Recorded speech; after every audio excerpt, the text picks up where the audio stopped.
هو الأول والآخر والظاهر والباطن والكبير والمتعال، وأشهد أن محمدا عبده ورسوله الذي أيده بالمعجزات الظاهرة والآيات الباهرة وزينه بأشرف الخصال وسلم تسليما كثيرا. أما بعد، فقد قال الله تعالى في القرآن الكريم: أعوذ بالله من الشيطان الرجيم، بسم الله الرحمن الرحيم.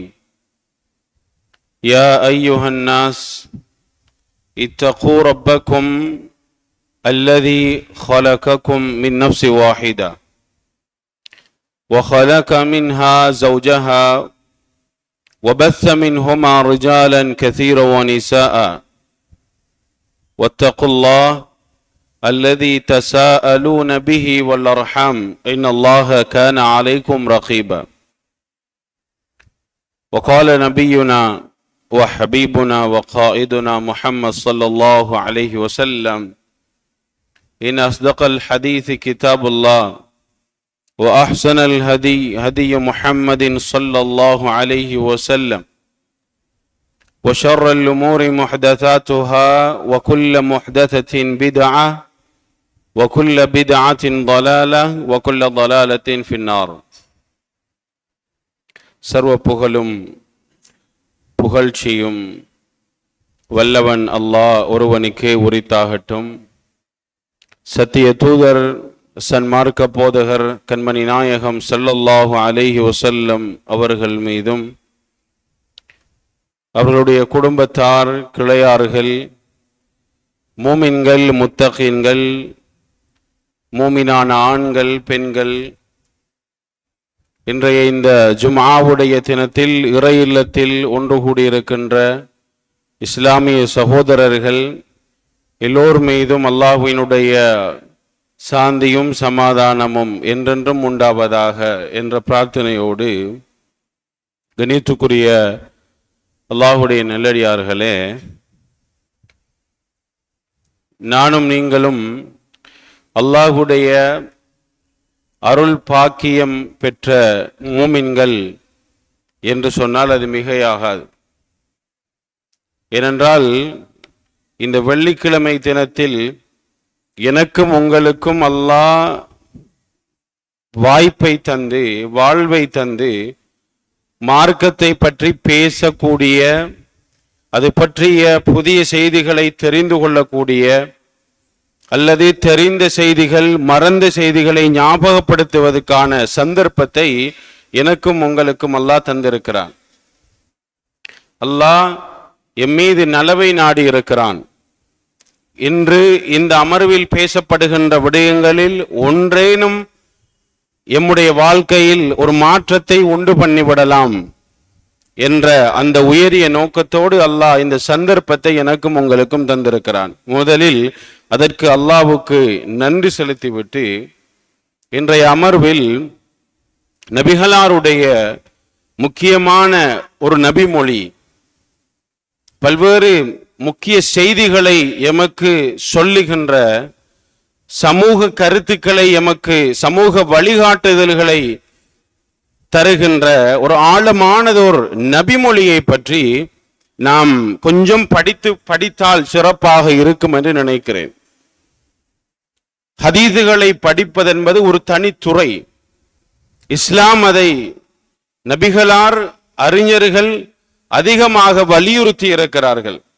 ஏனென்றால் ஒரு நபிமொழியை ஒரு அமர்வில் உட்கார்ந்து அது சொல்லுகின்ற ஆழமான செய்திகளை மேலோட்டமாக நுனிப்புள்மையாமல் அது சொல்லுகின்ற அந்த ஆழமான செய்திகளை ஒன்றொன்றாக பகுத்தறிந்து துல்லியமாக கற்றுக்கொள்ளும் போது நபிகளார் மீதான அன்பும் நபிமொழியின் மீதான அந்த மரியாதையும் அதை நடைமுறைப்படுத்த வேண்டும் என்ற அந்த வேட்கை, அந்த ஆர்வமும் இயல்பாகவே அதிகரிக்கும். சகோதரர்களே, வெறுமனே அதனுடைய மொழிபெயர்ப்பை வாசிப்பதை தாண்டி, அதுவும் ஒரு உயரிய செயல், அதை தாண்டி ஒரு நபிமொழியை மிக ஆழமாக படிக்கும் போது, ஒவ்வொரு பகுதிகளாக நபிகளாருடைய வார்த்தைகளை ஆழ்ந்து சிந்திக்கும் போது அதை நடைமுறைப்படுத்த வேண்டும் என்ற ஒரு ஆசை எம்மில் உண்டாகும். ஏனென்றால் நபிகளார் ஸல்லல்லாஹு அலைஹி வஸல்லம் அவர்களுக்கு அல்லாஹ் நிறைய அற்புதங்களை கொடுத்திருந்தான். அந்த அற்புதங்களில் ஒரு சிறந்த ஒரு அற்புதம் தான் ஜாமிஉல் கலிம் என்று சொல்லக்கூடிய ரத்தின சுருக்கமாக பேசுகின்ற ஒரு சொல் ஆட்சியை, சொல் வளத்தை, அந்த ஆற்றலை அல்லாஹ் நபிகளாருக்கு கொடுத்திருந்தான். ஒரு மிகச் சிறியதொரு வார்த்தையை நபிகளார் சொன்னால் கூட காலத்துக்கும் நின்று வழிகாட்டக்கூடிய, எல்லா காலத்திலும் ஆய்வுக்குட்படுத்த தகுதியான ஒரு வார்த்தையாக ஒரு மிகச் சிறியதொரு வார்த்தையை நபிகளார் சொல்லிவிடுவார்கள். அப்படியான ஒரு அற்புதத்தை அல்லாஹ் கொடுத்திருந்தான். ஒரு முறை நபிகளார் ஸல்லல்லாஹு அலைஹி வஸல்லம் அவர்களிடத்தில் ஒரு நபித்தோழர் வருகிறார்.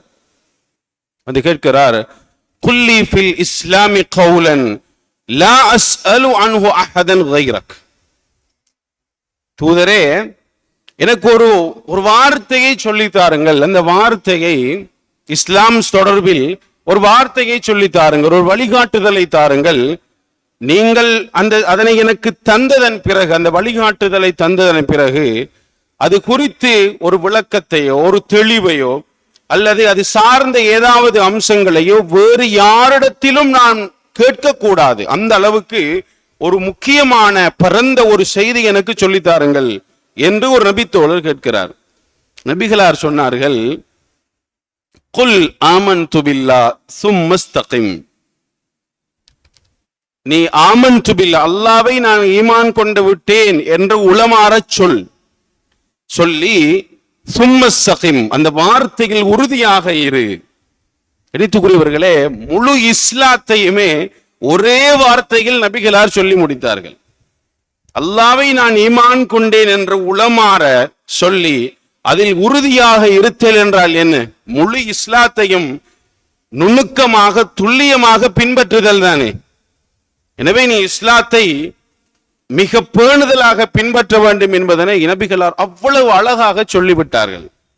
இப்படி அந்த ஜாமிஉல் கலிம் என்று சொல்லக்கூடிய அந்த அற்புதத்தை அல்லாஹ் கொடுத்திருந்தான். எனவேதான் நாம் நபிமொழியை வெறுமனே தர்ஜமாக்களோடு நிறுத்திவிடாமல் அதை ஆழ்ந்து வகுப்புகளாக உட்கார்ந்து நேரம் ஒதுக்கி படிக்க வேண்டிய ஒரு கட்டாயம் இருக்கிறது என்பதனை இந்த இடத்தில் நானும் நீங்களும் உணர்ந்து கொள்ள வேண்டும். எனவே கண்ணியத்துக்குரிய சகோதரர்களே, அந்த வரிசையில் தான் முதலில் நபிமொழி என்றால் என்ன என்பதனை நாம் கொஞ்சம் தெளிவாக புரிந்து கொள்ள வேண்டும் சகோதரர்களே. ஏனென்றால் இது நபிமொழி என்றால் என்ன என்பது பற்றி ஒரு முழுமையான புரிதல் இல்லாததன் விளைவாக அல்லது அதில் ஒரு தெளிவின்மையின் காரணமாகத்தான் எம்மில் பலருக்கு அந்த நபிமொழி குறித்து ஒரு மரியாதையும் அல்லது அதை பின்பற்ற வேண்டும் என்ற அந்த ஆர்வமும் குறைந்திருக்கின்ற ஒரு நிலையை பார்க்கிறோம். பொதுவாக நபிமொழி என்றால் வழக்கத்தில் நாம் எப்படி சொல்வோம்? எதனை நாங்கள் கருதுகிறோம்? நபிகளாருடைய சொல், இதை செய்யுங்கள், இதை செய்ய வேண்டாம் என்று நபிகளார் எதனையெல்லாம் சொன்னார்களோ அவைகளெல்லாம் நபிமொழிகளாக கருதப்படும். அவருடைய செயல், இதனை நபிகளார் இன்னென்ன அடிப்படையில் செய்தார்கள் என்ற அந்த செயல். அதே போன்று அங்கீகாரம், நபிகளார் இருக்கும் போது அந்த சபையில் அல்லது நபிகளாருடைய அந்த பிரசன்ஸ், அந்த அமர்வில் ஒரு செயல் நடக்க நபிகளார் அதற்கு எந்த விதமான ஆட்சேபனை தடைகளையும் சொல்லாமல் இருந்தால் அதை நபிகளார் அங்கீகரிக்கிறார்கள். எனவே அந்த அங்கீகாரம், அந்த செயல்கள் எல்லாம் நபிமொழிகளாக கருதப்படும். அதனோடு இணைத்து சொல்லப்படாத அல்லது ஞாபகப்படுத்தப்படாத மறந்து போன ஒரு அம்சமும் நபிமொழியோடு சேர்த்து பேச வேண்டிய அம்சம். அது என்னவென்றால் நபிகளாருடைய பண்புகள். அதை சொல்வார்கள் கவுல் ஃபிஅல், கவுல் சிஃபத், தக்ரீர் சிஃபத் என்று சொல்வார்கள். அந்த நபிகளாருடைய பண்புகளும் நபிமொழியாக கருதப்பட வேண்டும். நபிகளாருடைய குண அம்சங்கள் நபிமொழியாக கருதப்பட வேண்டும்.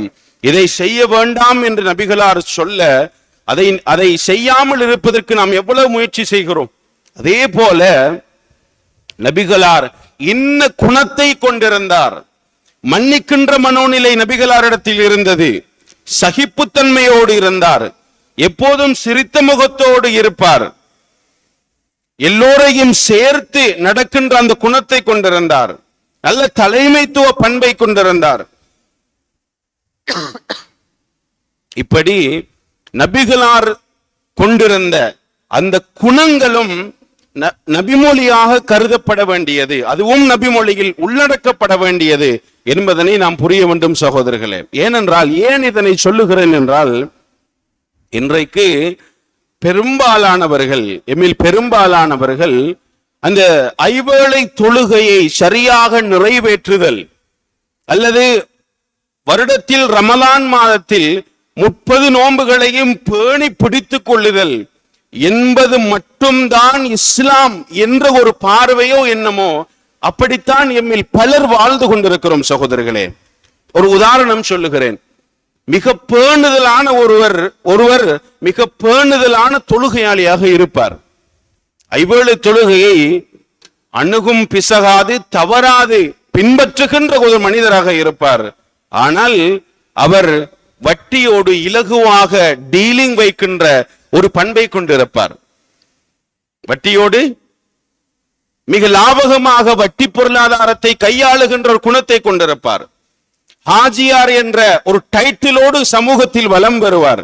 ஆனால் சமூக பாதக செயல்களை செய்கின்ற ஒரு மனிதராக இருக்கின்ற அதே நிலையில் அவர் தொழுகையாளியாக இருப்பார். பள்ளியில் முன்சஃபில் என்று தொழக்கூடிய ஒருவராக இருப்பார்.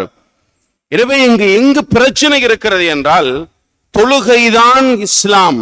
அதை நேரத்துக்கு நிறைவேற்றிவிட்டால் நான் என்னுடைய இஸ்லாம் என்ற அந்த கொள்கையின் மிக பிரதானமான ஒரு மிக பெரும் பகுதியை நிறைவேற்றி விட்டேன் என்ற மனோநிலையோ என்னமோ சமூக ரீதியாக வருகின்ற பெரும் பாவங்களை மிக இலகுவாக செய்யக்கூடிய குணத்தை கொண்டிருக்கிறோம், அந்த பண்பை கொண்டிருக்கிறோம். அல்லது அந்த தவறை செய்யும் போது அதை ஒரு தவறு என்று உணராத ஒரு நிலையில் தவறுகள் மிக வேகமாக அரங்கேறுகின்ற ஒரு செயலை பார்க்கிறோம் சகோதரர்களே. இன்றைக்கு உதாரணமாக இது சமூக வலைதள பாவனையை எடுத்து பாருங்கள். சமூக வலைதள பாவனையில் கிடைத்ததையெல்லாம் பகிர்ந்து விடுகின்ற, ஷேர் செய்து விடுகின்ற, அல்லது ஒருவரை பற்றி தவறாக பேச வேண்டும் என்றால் அதனை முதலில் முகநூலில் வைத்து பதிவு செய்கின்ற, அவரை பற்றிய குறைகளை பரப்புகின்ற, ஒருவர் பற்றிய தவறான கருத்துக்களை வெளியிடுகின்ற ஒரு தளமாக இன்று சமூக வலைதளத்தை பார்க்கிறோம். ஆனால் அவர்கள் எல்லோருடைய பின்னணியை எடுத்து பார்த்தால் நல்ல தொழுகையாளிகளாக இருப்பார்கள், சமூகத்தில் நல்ல அந்தஸ்தோடு இருப்பார்கள். கணித்துக்குரியவர்களே, ஒன்றை புரிந்து கொள்ள வேண்டும். ஒருவர் பற்றிய ஒரு தவறான செய்தியை நான் என்னுடைய முகநூலில் பகிர்ந்து விடுகிறேன் என்றால் அது உண்மை தன்மை இல்லாத நிலையில், அது உண்மையில் ஒரு பொய்யான செய்தி, ஆனால் நான் அதனை உண்மை என்று நினைத்து நான் பகிர்ந்து விடுகிறேன் என்றால் நான் காலாகாலத்துக்கும் மிக பெரும் பொய்யை நான் இந்த சமூக வலைதளத்தில் பகிர்ந்திருக்கிறேன். அது மறுமை வரைக்கும், ஏன் என்னுடைய மரணத்தின் பின்னரும் அந்த பொய் அந்த சமூக வலைதளத்தில் நிலைத்து நிற்க போகிறது என்ற அந்த பயங்கரமான அந்த செய்தியை நாம் மனதில் மனங்கொள்ள வேண்டும் சகோதரர்களே. எனவே நபிகளாருடைய நபிமொழி என்றால் நபிகளார் கொண்டிருந்த பண்புகளும் தான், அவைகளையும் நாம் அவர்களுடைய ஏவல்கள் போன்று, கட்டளைகள் போன்று, செயல்கள் போன்று நடைமுறைப்படுத்த வேண்டும் என்ற அந்த ஆழமான எண்ணமும் வேட்கையும் நம்மிடம் இருக்க வேண்டும். அது இல்லாததன் விளைவுதான் இன்று தொழுகை மாத்திரம்தான் இஸ்லாம் என்ற ஒரு வகையான போர்வையில் சமூக ரீதியாக ஏற்படக்கூடிய பெரும் பாவங்களை மிக லாபகமாக செய்யக்கூடிய வரதட்சணை என்றும், அல்லது வட்டி பொருளாதாரம் என்று, அல்லது திருமண வைபவங்கள் என்று வரக்கூடிய அந்த சமூக சீர்கேடுகளை இலகுவாக அங்கீகரிக்கின்ற, ஏற்றுக்கொள்ளுகின்ற, அதை செய்யக்கூடிய மிக பெரும் பேணுதலான தொழுகையாளிகளை இன்றைய சமூக மட்டத்தில் நாம் பார்க்கிறோம் சகோதரர்களே. எனவே சுருக்கமாக வேகமாக அந்த ஆழமான செய்திகளை எமக்கு சொல்லக்கூடிய அந்த நபிமொழிக்குள் நாம் நுழையலாம். நபிகளார் ஸல்லல்லாஹு அலைஹி வஸல்லம் அவர்கள் சொன்னதாக செய்ததாக முஆத் இப்னு ஜபல் ரலியல்லாஹு அன்ஹு அவர்கள் அறிவிக்கக்கூடிய செய்தி. அது நபித்தோழரை அந்த செய்தியை அறிவிக்கிறார். அவர் சொல்கிறார், அன்ன ரசூலுல்லாஹி ஸல்லல்லாஹு அலைஹி வஸல்லம் அஹத பியதி வகால் யா முஆத் வல்லாஹி இன்னி லஉஹிப்புக் فقال أوصيك يا معاذ لا تدعن في دبر كل صلاة أن تقول اللهم أعني على ذكرك وشكرك وحسن عبادتك. பெரும்பெரும் ஆழமான செய்திகளை எமக்கு சொல்லுகின்றது ஒரு நபிமொழி சகோதரர்களே, படிப்பினை பெற வேண்டும். முஆத் பின் ஜபல் ரலியல்லாஹு தஆலா அவர்கள் சிறு வயதாக இருக்கின்ற 13-14 வயது மதிக்கத்தக்க சிறுவனாக இருக்கின்ற நேரத்தில் தான் இந்த விவகாரம் இடம்பெறுகிறது. அந்த நபித்தோழர் அறிவிக்கிறார், நபிகளார் ஸல்லல்லாஹு அலைஹி வஸல்லம் அவர்கள் எனது கரத்தை பிடித்து இந்த செய்தி எனக்கு சொல்லி தந்தார்கள். முதலில் சொன்னார்கள், முஆத் உன்னை அல்லாஹ்வின் மீது ஆணையாக உன்னை நான் நேசிக்கிறேன் என்று சொன்னார்கள் என்று அந்த நபித்தோழர் அறிவிக்கிறார். கணித்துக்குரிய சகோதரர்களே, பொதுவாக நபிமொழிகளை நீங்கள் எடுத்து பாருங்கள், கிரந்தங்களை புரட்டி நபிமொழிகளை பாருங்கள், எப்படி அந்த நபிமொழி ஆரம்பிக்கும். நபிகளார் இதனை சொன்னார்கள், கால நபி ஸல்லல்லாஹு அலைஹி வஸல்லம், அல்லது நபிகளார் இதனை செய்து காட்டினார்கள், அல்லது நபிகளார் இதனை செய்ய நான் கண்டிருக்கிறேன், ராய்த்து நபி ஸல்லல்லாஹு அலைஹி வஸல்லம், அல்லது நபிகளார் இப்படி சொல்ல நான் கேட்டிருக்கிறேன் என்றுதான் மிக பெரும்பாலான நபிமொழிகள் ஆரம்பிக்கும் சகோதரர்களே. ஆனால் இந்த நபிமொழி கொஞ்சம் வித்தியாசமானது. அவர் சொல்கிறார், நபிகளார் என்னுடைய கரத்தை பிடித்து சொன்னார்கள், யா முஆத் வல்லாஹி இன்னி லஉஹிப்புக், அல்லாஹ்வின் மீது ஆணையாக உன்னை நான் நேசிக்கிறேன் என்று சொன்னார்கள் என்று சொல்லித்தான் அந்த விஷயத்துக்குள் வருகிறார். கணித்துக்குரிய சகோதரர்களே, இந்த சுன்னாவை நாம் எப்போது நடைமுறைப்படுத்த போகிறோம்? ஒரு வாலிபர், ஒரு சிறுவன், சமூகத்தில் நல்ல ஆர்வமாக கல்வியில் ஈடுபடக்கூடிய ஒரு வாலிபன் அல்லது எமது வீட்டு குழந்தை, அவருடைய கரத்தை பிடித்து அவருக்கு உபதேசம் செய்கின்ற அல்லது அவருக்கு என்ன தேவை, எம்முடைய வீட்டில் இருக்கின்ற எனது மகன் எனது மகள் அல்லது எனது அண்டை வீட்டில் இருக்கின்ற ஒரு சிறுவன் அவனுடைய வயதுக்கு ஏற்றால் போல் அவனுக்கு என்ன தேவை என்பதனை அறிவதற்கு, அல்லது என்னுடைய குழந்தைக்கு எது தேவை என்பதனை அறிந்து கொள்வதற்கு, அவனுக்கு எது பிடிக்கிறது பிடிக்கவில்லை, அவன் எதனை படிக்க ஆசைப்படுகிறான், இன்னும் பல அம்சங்கள், இதனையெல்லாம் அறிந்து கொள்வதற்கு அவனோடு எப்போது ஒரு தந்தையாக அல்லது ஒரு சமூகத்தில் பொறுப்பு வாய்ந்த ஒரு ஆளாக இந்த இளைஞர்களோடு, சிறுவர்களோடு, வீட்டு குழந்தைகளோடு எவ்வளவு தூரம் நாம் நேரம் ஒதுக்குகிறோம் என்ற கேள்விதான் சகோதரர்களே இன்றைய முக்கியமான கேள்வி. நபிகளார் அவ்வளவு வேலை பழுக்கள், ஒரு நாட்டினுடைய ஜனாதிபதி, மதீனா சாம்ராஜ்யத்தினுடைய அரசர், சமூக தலைவர், அரசியல் தலைவர், ஆன்மீக தலைவர், எல்லா பொறுப்புகளையும் சுமந்து கொண்டு அந்த சமூகத்தில் ஆர்வத்தோடும் ஆசையோடும் துடிப்போடும் இருக்கின்ற இளைஞர்களோடு எப்படி உறவாடி இருக்கிறார்கள். மிச்ச தூரம் போக தேவையில்ல, வீட்டில் இருக்கக்கூடிய எமது குழந்தைகளோடு தந்தையாக நானும் நீங்களும் எவ்வளவு தூரம் நேரம் ஒதுக்குகிறோம், அவர்களோடு எப்படி உறவாடுகிறோம், ஒரு அட்டாச்மெண்ட், ஒரு தொடுகை, அவருடைய கையை பிடித்து அவர் சொல்கிறார், நபிகளார் என்னுடைய கரத்தை பிடித்தார். ஒரு வெறும் வார்த்தை அல்ல சகோதரர்களே, அவர் சொல்கிறார், அந்த சிறுவன் நபிகளார் ஸல்லல்லாஹு அலைஹி வஸல்லம் என்னுடைய கரத்தை பிடித்து பேசினார்.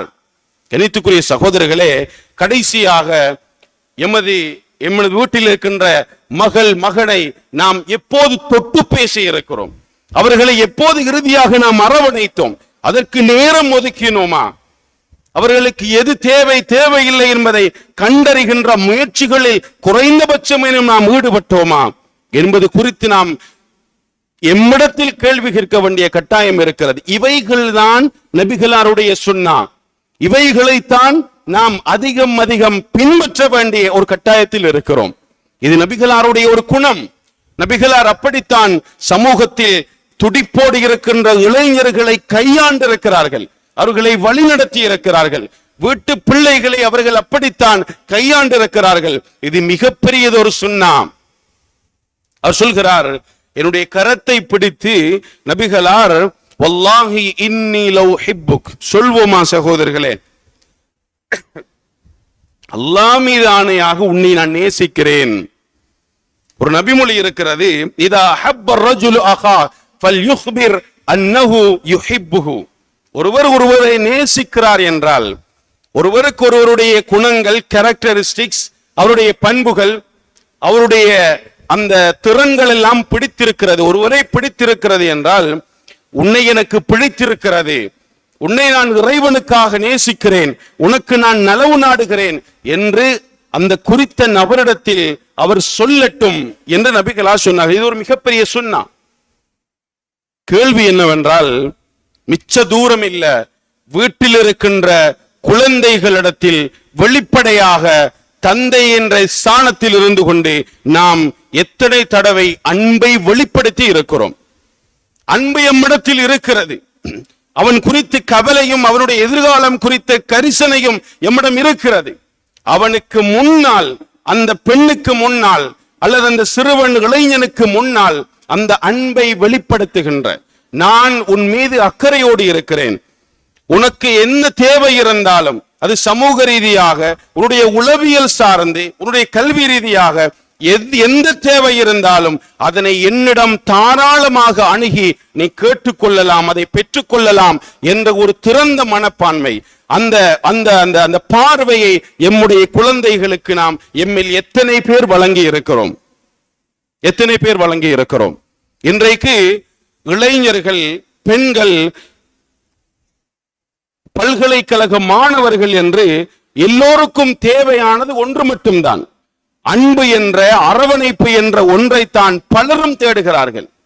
எனவே அது வீட்டில் கிடைக்காததன் விளைவுதான் அந்த அன்பையும் அரவணைப்பையும் ஆபாச வார்த்தைகளுக்காக அல்லது ஒரு அர்த்தமில்லாத வார்த்தைகளுக்காக வெளியில் தேடுகின்ற ஒரு சமூக பேரவலம் இன்றைக்கு சர்வசாதாரணமாக நிகழ்ந்து கொண்டிருக்கிறது. இன்றைக்கு ஒரு எதிர்ப்பால் கவர்ச்சியில் விழுந்து விடாத பெண் பிள்ளைகளே இல்லை அல்லது ஆண் பிள்ளைகளே இல்லை என்ற ஒரு நிலைக்கு இன்றைய சமூக வாலிபர்கள் அல்லது யுவதிகளுடைய நிலை மாறிப்போய் இருக்கிறது. சகோதரர்களே, சிந்திக்க வேண்டும், அது குறித்து நாம் கரிசனை கொள்ள வேண்டும். எம்முடைய குழந்தைகளுக்கு முன்னால் எமது அன்பை நாம் வெளிப்படுத்த வேண்டும். எம்முடைய மனைவியிடம் தூங்குகின்ற நேரத்தில் அல்லது எமது குழந்தை இல்லாத நேரத்தில் அந்த அன்பை வெளிப்படுத்தி, அவன் குறித்து கவலையை வெளிப்படுத்தி, அது அவனுடைய எதிர்காலம் பற்றி ஆலோசிக்கின்ற அந்த நிலை மாறி உட்கார்ந்து நேரம் ஒதுக்கி குழந்தையிடம், அந்த வாலிபரிடம், உனக்கு என்ன தேவை இருக்கிறது, உன்னுடைய எதிர்காலம் குறித்து நீ எப்படி கற்கப் போகிறாய், உன்னுடைய உளவியல் சார்ந்து உனக்கு என்ன தேவை இருக்கிறது என்பதை அவனிடம் அணுகி கேட்க வேண்டும். சகோதரர்களே, அவனிடம் அன்பை வெளிப்படுத்த வேண்டும். விளைவோ அவன் ஒரு நண்பனாக அந்த பெற்றோரை பார்க்கின்ற ஒரு நிலைக்கு அவன் தள்ளப்படுகிறான். அவனுக்கு தேவையான அம்சங்களை எல்லாம் தாராளமாக அணுகி கேட்கின்ற, அதை பெற்றுக்கொள்ளுகின்ற ஒரு தந்தையாக, ஒரு முன்மாதிரியாக அந்த பெற்றோரை அவன் பார்க்க விளைகிறான். இதுதான் நபிகளார் கையாண்ட சுன்னா. எமக்கு தெரியும், முஆத் இப்னு ஜபல் ரலியல்லாஹு தஆலா அவர்கள் பிற்காலத்தில் எப்படி மிகச் சிறந்ததொரு மேதையாக, மாமேதையாக அவர்கள் வந்தார்கள். நபிகளார் இந்த நபி தோழர் குறித்து சொன்ன சுபசோபனம் என்ன என்பது பற்றி நமக்கு தெரியும்.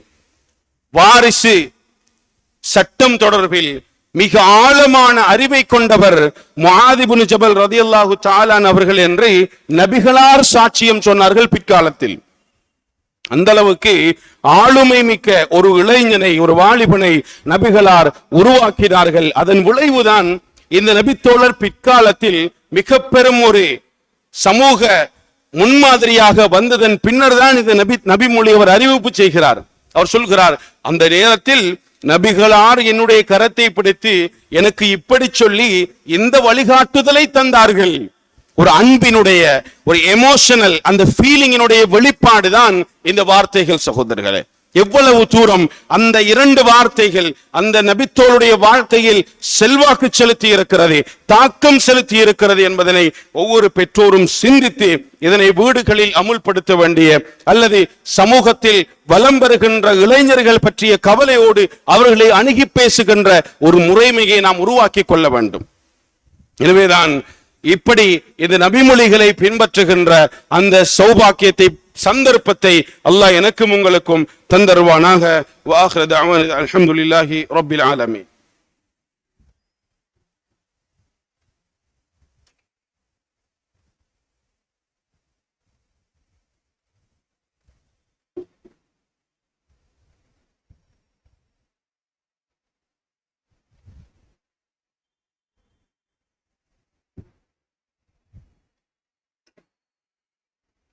الحمد لله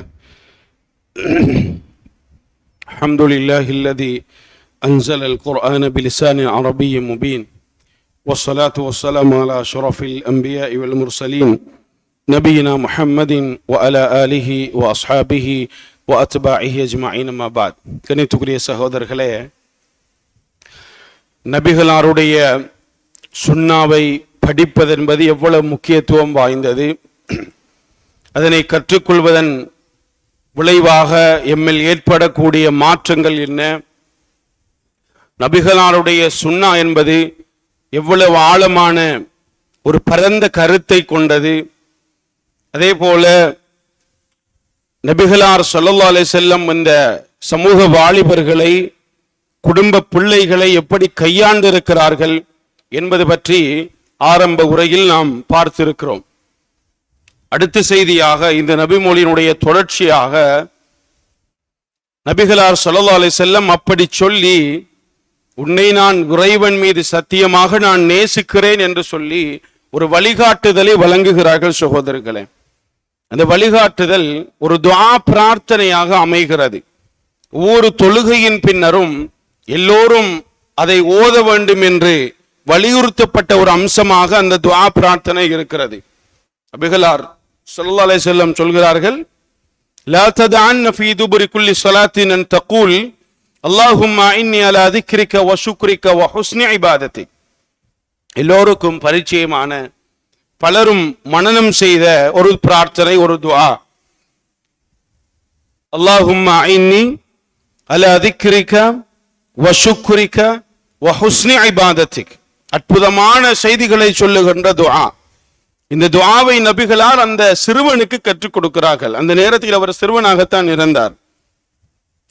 இந்த துஆவினுடைய, இந்த நபிமொழியினுடைய அந்த கருத்தை நாம் ஆழ்ந்து சிந்தித்தால் உண்மையில் ஒரு சமூக மாற்றத்துக்கான ஒரு மிக பெரும் செய்தியை இந்த துஆ பிரார்த்தனை எமக்கு சொல்லுகிறது. சகோதரர்களே, இந்த துஆவை நாம் ஆழ்ந்து சிந்திக்க வேண்டும். முதல் வார்த்தை அல்லாஹும்ம அஇன்னி அலா திக்ரிக். இறைவா, உன்னை ஞாபகப்படுத்துவதற்கு, உன்னை திக்ர் செய்வதற்கு எனக்கு நீ உதவி செய்து விடு என்ற அந்த வார்த்தை. சிந்தித்து பாருங்கள் சகோதரர்களே, அல்லாஹ்வை ஞாபகப்படுத்துவதற்கு, இறை சிந்தனையோடு வாழ்வதற்கு, இறைவனை துதிப்பதற்கு, சுருக்கமாக தெளிவாக சொல்வதாக இருந்தால் தொழுகையாளியாக, நோன்பாளியாக, நல்ல பேணுதலான ஒரு மனிதனாக வாழ்வதற்கு அல்லாஹ் நீ எனக்கு உதவி செய்து விடு. எனவே அங்கே அல்லாஹ்வை வணங்கி வழிபடுவதற்கும் அல்லாஹ்வுடைய உதவிதான் அங்கு முதன்மையானது என்ற செய்தி, ஆழமான செய்தி. சகோதரர்களே, மனிதன் என்பவன் ஒரு சாதாரண ஒரு மனிதன். அவனால் எதுவும் நடந்துவிடப் போவதில்லை. ஒரு பலகீனமானது ஒரு படைப்பு. நான் தான் எல்லாம் என்பதை தாண்டி அல்லாஹ்வை வணங்கி வழிபடுவதற்கும் அல்லாஹ்வுடைய உதவிதான் தேவை என்றால் நாம் செய்கின்ற ஏனைய முயற்சிகள் எல்லாம் எம்மாத்திரம். சகோதரர்களே, அந்த சிறுவனுக்கு நபிகளா சொல்லிக் கொடுக்கிறார்கள், நீ ஒரு மார்க்கத்தை பின்பற்றி வாழுகின்ற ஒரு மனிதனாக மாறுவதற்கும் இறை உதவிதான் தேவை. இந்த செய்தியை எம்முடைய வீடுகளில் இருக்கின்ற மிகச்சிறிய வயதில் இருக்கின்ற குழந்தைகளுக்கு சொல்லிக் கொடுத்து பாருங்கள். உன்னுடைய உலகத்தின் எல்லா அம்சங்களும் அல்லாஹ்வினுடைய உதவியால் தான் தீர்மானிக்கப்படும். உன்னுடைய திறன்களாலும் உன்னுடைய ஆற்றல்களாலும் அவை உமக்கு கிடைப்பதல்ல. அல்லாஹ்வுடைய நாட்டமும் உதவியும் தான் அங்கு மிக பிரதானமானது என்ற அந்த தௌஹீதினுடைய ஆழமான சிந்தனையை நபிகளார் அந்த இளைஞனுக்கு விதைக்கிறார்கள். இந்த சிந்தனை தான் எம்மில் பலரிடத்திலும் இருக்க வேண்டிய, எல்லோரிடத்திலும் ஆழமாக பதிய வேண்டிய ஒரு சிந்தனை சகோதரர்களே. என்னுடைய செல்வம், நான் தேடிய இந்த சொத்துக்கள், இந்த பட்டம் பதவிகள், இவை எல்லாமே என்னால் சம்பாதிக்கப்பட்டவை அல்ல. இது அல்லாஹ்வுடைய நாட்டத்தினாலும் அல்லாஹ்வுடைய உதவியினாலும் தான். அல்லாஹ் நாடினான், இதனை நான் பெற்றுக்கொண்டேன் என்ற அந்த தெளிவான சிந்தனை எல்லோரிடத்திலும் இருந்தால், எம்முடைய செல்வத்தை வைத்து, கல்வி தரத்தை வைத்து, எமது பொருளாதாரத்தின் வளர்ச்சியை வைத்து நாம் யாரையும் குறைத்து மதிப்பிடுகின்ற அல்லது யாரையும் மட்டம் தட்டி பார்க்கின்ற அல்லது நான் மிக பெரிய ஒரு அந்தஸ்தில் இருக்கிறேன் என்று மமதை கொள்ளுகின்ற அந்த கர்வமான நிலையிலிருந்து நாம் இறங்கி வர முடியும் சகோதரர்களே. அல்லாஹும்ம இன்னி அலா திக்ரிக், இறைவனை ஞாபகம் செய்வதற்கும் இந்த நாவினால் 2 சுப்ஹானல்லாஹ் சொல்வதற்கும் ஒரு அல்லாஹு அக்பர் சொல்வதற்கும் அல்லாஹ்வுடைய உதவிதான் தேவை என்றிருந்தால், இந்த உலகத்தினுடைய ஏனைய அற்பமான அம்சங்கள் எல்லாம் கால் தூசுக்கு கூட மதிப்பற்ற செய்திகள், அம்சங்கள் என்பதனை எம்மால் புரிந்து கொள்ள முடிகிறது. இந்த ஆழமான சிந்தனையை நபிகளார் அந்த இளைஞனுக்கு கற்பிக்கிறார்கள். எண்ணித்துக்குரிய சகோதரர்களே, இன்னொரு அம்சம், இந்த திக்ர் என்பது நான் ஏலவே சொன்னது போன்று இந்த தஸ்பீஹாத்துகள், சுப்ஹானல்லாஹ் என்று சொல்வதோ அல்லது அல்லாஹு அக்பர் என்று சொல்வதோ, அல்ஹம்துலில்லாஹ் என்ற இந்த தஸ்பீஹ், தஹ்லீலாத்துகள், தஹ்மீதாத்துகள் மட்டுமல்ல என்பதனை நாம் புரிந்து கொள்ள வேண்டும் சகோதரர்களே.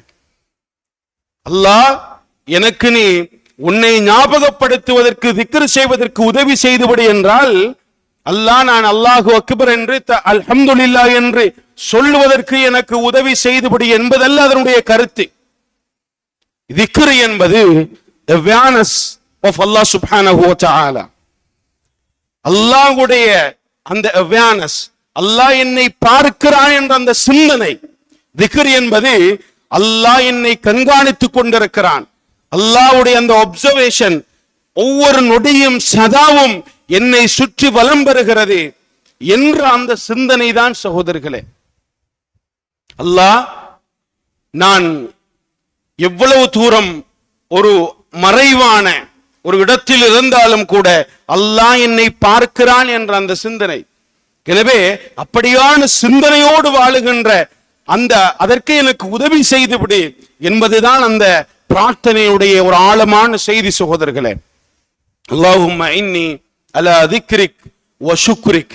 2வது அம்சம், இறைவா உனக்கு நன்றி செலுத்துகின்ற ஒரு அடியானாக இருப்பதற்கு எனக்கு உதவி செய்து விடு. 2வது அம்சம் சகோதரர்களே, முக்கியமான பகுதி, நன்றி செலுத்துதல். இறை அருள்களுக்கு நன்றி செலுத்தி வாழுதல் என்பது ஒரு மூமினுடைய வாழ்க்கையின் மிக பெரும் முழு பகுதி. அந்த நன்றி செலுத்துதல் என்பது இல்லை என்றால் வாழ்க்கை ஒரு இலக்கற்ற, ஒரு நோக்கமற்ற, அல்லாஹ்வுக்கு பொருத்தம் இல்லாத ஒரு வாழ்க்கையாக மாறி போய்விடும். பாருங்கள், அல்லாஹ்வுக்கு நன்றி செலுத்துதல், அல்லாஹ்வுடைய அருளுக்கு நன்றி செலுத்துதல் என்கின்ற அந்த பகுதி, மனிதனை படைத்தது கூட அந்த நன்றி செலுத்துவதற்குத்தான். அல்லாஹ் வழங்குகின்ற அருள்களுக்கு இந்த மனிதன் நன்றி உணர்வோடு வாழ வேண்டும் என்பதற்காகத்தான் அல்லாஹ் எம்மை படைத்திருக்கிறான். அல்லாஹ் சொல்கிறானே, என்னை வணங்குவதற்காகத்தான் இந்த மனிதர்களை நான் படைத்தேன். அப்ப வணங்குதல், வழிபடுதல் என்றால் என்ன? அது நன்றி செலுத்துவதனுடைய ஒரு வெளிப்பாடுதான். எனவே நன்றி செலுத்தி வாழுதல் என்பதுதான் ஒரு மூமினுடைய வாழ்க்கையின் மிக பெரும் முழு பகுதி. அல்லாஹ் சொல்கிறான், நீங்கள் நன்றி செலுத்தாமல் என்னை மறந்து என்னுடைய அருள்களை மறந்து நீங்கள் வாழ்ந்தால் என்னுடைய பிடி மிக கடுமையாக இருக்கும் என்று எம்மை எச்சரிக்கிறான். இந்த நன்றி செலுத்துதல் என்பது தொடர்பில் ஒரு முக்கியமான ஒரு கருத்து இருக்கிறது சகோதரர்களே. அது என்னவென்றால், நாம் எல்லோரும் நினைத்திருக்கிறோம், நன்றி செலுத்துதல் என்றால் ஏலவே சொன்னது போன்று அல்லாஹ் தந்த அருள்களை நினைத்து அதற்கு அல்ஹம்துலில்லாஹ் சொல்லுதல், அதுதான் அல்லாஹ்வுடைய அருள்களுக்கு நன்றி செலுத்துதல் என்று நாம் நினைத்துக் கொண்டிருக்கிறோம். அல்ஹம்துலில்லாஹ் என்று ஒரு அருளை நினைத்து ஒருவர் சொல்லிவிட்டால், அது ஒரு தடவையோ 2 தடவையோ 100 தடவையோ ஒருவர் சொல்லிவிட்டால் அந்த அருளுக்கு அவர் நன்றி செலுத்தி விட்டார் என்று நாம் நினைத்துக் கொண்டிருக்கிறோம். ஆனால் நன்றி செலுத்துதல் என்றால் அப்படி அல்ல. அல்லாஹ் தந்த ஒவ்வொரு அருள்களையும் அவன் எப்படி பயன்படுத்த சொன்னானோ, வார்த்தைக்கு அவதானியுங்கள், அல்லாஹ் தந்த அந்த ஒவ்வொரு அருள்களையும் அவன் எப்படி பயன்படுத்த சொன்னானோ அப்படி அதனை பயன்படுத்துவதுதான் அந்த அருளுக்கான நன்றி செலுத்துதலாக கருதப்படும். சகோதரர்களே, உதாரணமாக ஒருவருக்கெல்லாம் எல்லையற்ற செல்வத்தை கொடுத்திருக்கிறான். அந்த செல்வத்தை நினைத்தவர் அல்ஹம்துலில்லாஹ் என்று ஒரு நாளைக்கு 1000 தடவை பள்ளியில் அமர்ந்து சொல்கிறார். ஆனால் அல்லாஹ் எதிர்பார்ப்பது அந்த அல்ஹம்துலில்லாஹ்வை அல்ல. அந்த செல்வத்தை அல்லாஹ் சொன்ன விதத்தில் ஜகாத்தை நிறைவேற்றி சதகாவை கொடுத்து இல்லாதவர்களுக்கு கொடுத்து உதவி செய்வதைத்தான் அந்த செல்வத்துக்கான நன்றி கடனாக அல்லாஹ் எதிர்பார்க்கிறான். ஒருவருக்கு அல்லாஹ் கல்வியை கொடுத்திருக்கிறான். அந்த கல்வியை பலருக்கு அவர் வழங்கி சமூகத்தில் இருக்கின்ற இல்லாதவர்களை சென்றடைய செய்து சமூகத்தை அறிவூட்டி அதனால் இஸ்லாத்தை தெளிவுபடுத்துகின்ற முயற்சியில் அந்த கல்வியை அவர் பயன்படுத்தினால் அந்த கல்விக்கான நன்றி செலுத்துதலாக இறைவனால் இது கருதப்படும். இப்படித்தான் ஒவ்வொரு அம்சங்களும் அல்லாஹ் தந்த அருள்களை நினைத்து அதற்கு அல்ஹம்துலில்லாஹ் சொல்வதோடு நிறுத்திக் கொள்ளாமல் அந்த அருளை அல்லாஹ் சொன்ன விதத்தில் பயன்படுத்துகின்ற அந்த முறைமை, அந்த சட்டகத்தை தான் அல்லாஹ் நன்றி செலுத்துதலாக பார்க்கிறான். சகோதரர்களே, எனவே அல்லாஹ் நீ தந்த அருள்களை நீ சொன்ன முறையில் பயன்படுத்துகின்ற, அப்படி பயன்படுத்தி அதற்கான நன்றி கடனை வெளிப்படுத்துவதற்கான அந்த உதவியை எனக்கு தந்துவிடு என்பதுதான் அந்த பிரார்த்தனை. ஆழமான செய்தி சகோதரர்களே. வாழ்க்கையில் எமக்கு கிடைக்கின்ற ஒவ்வொரு அம்சங்களும், ஒவ்வொரு நல்ல காரியங்களும், நல்ல விடயங்களும் இறைவன் சொன்ன விதத்தில் பயன்படுத்தப்பட வேண்டும். அதுதான் உன்னுடைய வாழ்க்கையினுடைய அடிப்படை என்று குழந்தைகளுக்கு சொல்லிக் கொடுப்பது என்பது, அவன் உலகத்தின் எந்த மூலைக்கு சென்றாலும் எங்கு சென்றாலும் இந்த ஆரம்ப கல்வியை அவன் சுமந்தவனாகத்தான் இந்த சமூகத்தில் பயணிப்பான் என்பதில் இருவேறு கருத்துக்கு இடம் கிடையாது. இதனைத்தான் நபிகளார் ஸல்லல்லாஹு அலைஹி வஸல்லம் செய்து காட்டினார்கள். மூன்றாவது செய்தி,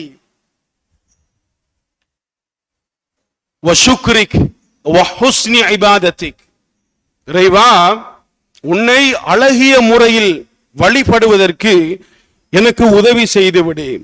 இபாதத் என்றால் எங்களுக்கு தெரியும், இபாதத் வஹுஸ்னி இபாதத்திக், உன்னை அழகிய முறையில் வழிபடுவதற்கு எனக்கு உதவி செய்துவிடு என்ற அந்த பாயிண்ட் ஆழமான செய்தி சகோதரர்களே.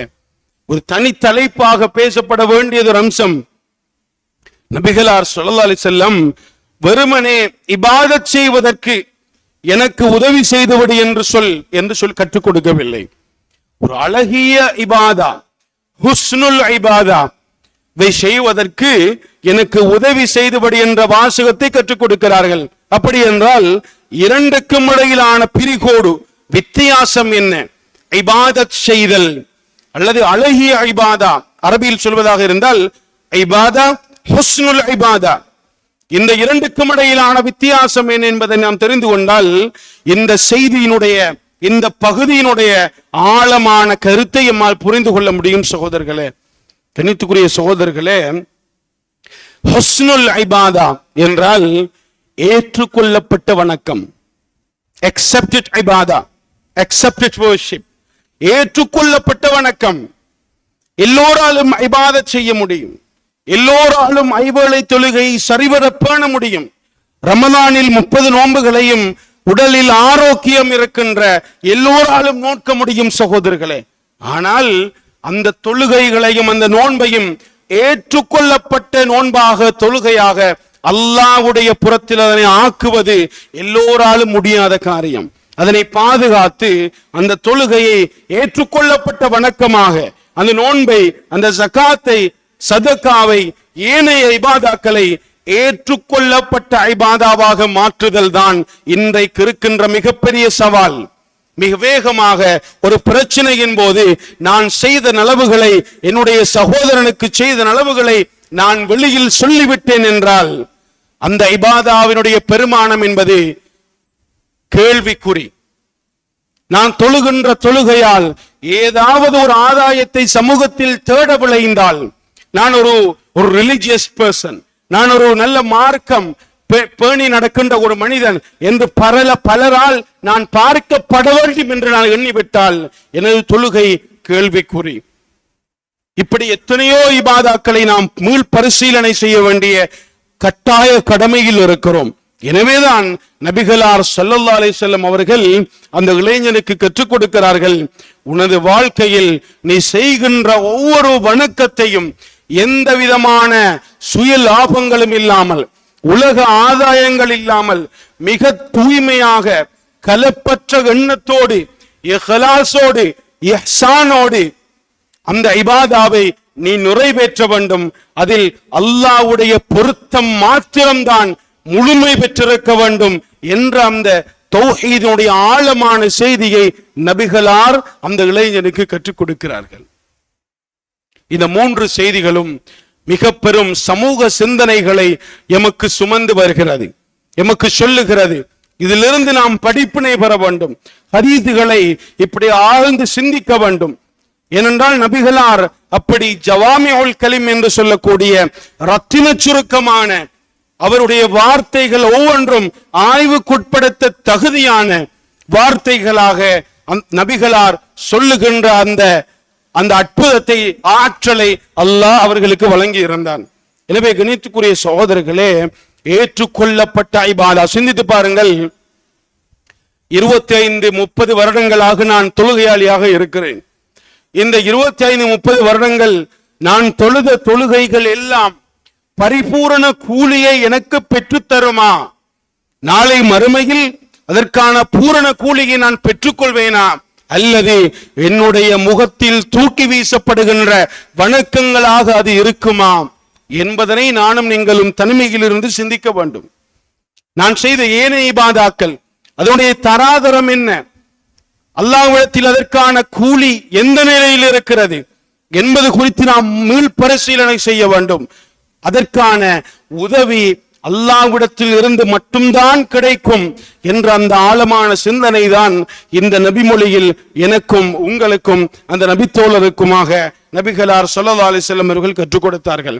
எனவே முதலாவது சிந்தனை, அல்லாஹும்ம இன்னி அலா திக்ரிக், அல்லாஹ்வுடைய சிந்தனையோடு, இறை சிந்தனையோடு இருப்பதற்கு இறைவன் தான் உதவி செய்ய வேண்டும். எம்முடைய ஆற்றலால், திறன்களால் நாம் எதையுமே செய்வது கிடையாது என்ற அந்த அடிப்படை. எமது செல்வம், பட்டம், பதவிகள், ஆட்சி, அதிகாரம் எதுவுமே, நாம் பெற்றிருக்கின்ற சமூக அங்கீகாரம் எதுவுமே எம்முடைய முயற்சியால், எம்முடைய ஆற்றலால் பெற்றுக்கொள்ளப்பட்டவை அல்ல. அதை தாண்டி நாம் பள்ளிக்கு போவதாக இருந்தாலும், அல்லாஹ்வை துதிப்பதாக இருந்தாலும், அதற்கும் அல்லாஹ்வுடைய உதவிதான் தேவை என்கின்ற அந்த அடிப்படை. இரண்டாவது, அல்லாஹ்வுடைய அருள்களுக்கு நன்றி செலுத்தி வாழுகின்ற, நன்றி செலுத்துதல் என்றால் அவன் தந்த அருள்களை அவன் சொன்ன பாதையில் பயன்படுத்துகின்ற அந்த குவாலிட்டியோடு வாழுகின்ற அந்த மக்களாகவும், இறுதியாக ஏற்றுக்கொள்ளப்பட்ட வணக்கத்தை செய்கின்ற, அதே நேரம் செய்து முடித்த வணக்கங்களை யா அல்லாஹ் ஏற்றுக்கொண்டு விடு என்று பிரார்த்தனை செய்கின்ற அந்த குவாலிட்டியை கொண்ட நல்ல மக்களாக, மூமின்களாக, முத்தகீன்களாக அல்லாஹ் ரப்புல் ஆலமீன் என்னையும் உங்களையும் ஆக்கி அருள்வானாக. வ ஆகிரு தஅவதி அனில் ஹம்துலில்லாஹி ரப்பில் ஆலமீன்.